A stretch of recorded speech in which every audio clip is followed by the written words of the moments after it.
বিসমিল্লাহির রহমানির রহিম। আসসালামু আলাইকুম। দেখুন বন্ধুরা, আমি লম্বা লম্বা করে আলু কেটে ধুয়ে নিয়েছি ফ্রেঞ্চ ফ্রাই করব বলে।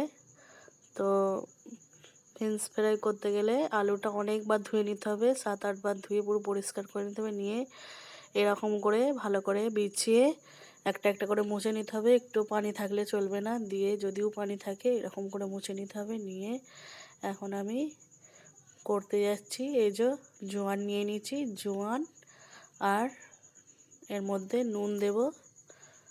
আর আমার বাড়িতে বানানো একটা চাট মশলা ছিল, সেই চাট মশলাটা এতে দিয়ে দেবো একটু। কারো কাছে যদি না থাকে না দিলেও চলবে।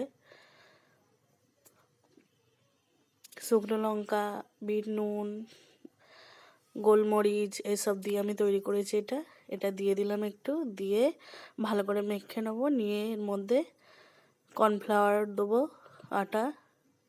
কারো যদি কর্নফ্লাওয়ার না থাকে তাহলে আপনারা চালের গুঁড়িও দিতে পারেন। কর্নফ্লাওয়ার দিলে তবে জিনিসটা পারফেক্ট হয়। পরিমাণ মতো একটু কর্নফ্লাওয়ার দিয়ে দেবো, যতটা আলু অতটা, যেন আলুর মধ্যে সবটা মেখে যায়। এরকম করে হাত দিয়ে মাখিয়ে নিতে হবে। আলু সিদ্ধ করার কোনো প্রয়োজন নেই, নতুন আলু এখন তেলে পড়লেই ভিতর পর্যন্ত সিদ্ধ হয়ে যাবে, সিদ্ধ করতে লাগবে না।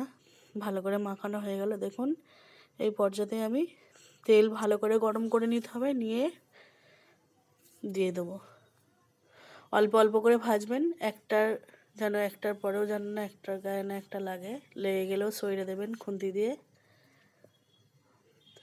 এখন আমি শ্যালো ফ্রাই করেছি, দিয়ে এখন তুলে নেব। সব কটা ভাজা হয়ে যাওয়ার পরে আবারও আমি ডিপ ফ্রাই করব। একবার ভেজে তুলে নিলে কি হয়, তারপরে দিয়ে আবার ভাজলে তারপরে জিনিসটা খুব ভালো ক্রিস্পি হয়, খেতে খুব ভালো হয়।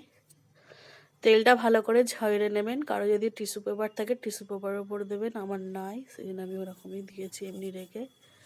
টিস্যু পেপারের উপর দিলে তেলটা টেনে নিলে খুব ভালো হয়। এরকম করে দিয়ে ভেজে তুলে নেব। সব আবার এখন দিয়ে দেবো, দিয়ে ভালো করে ডিপ ফ্রাই করে নেব।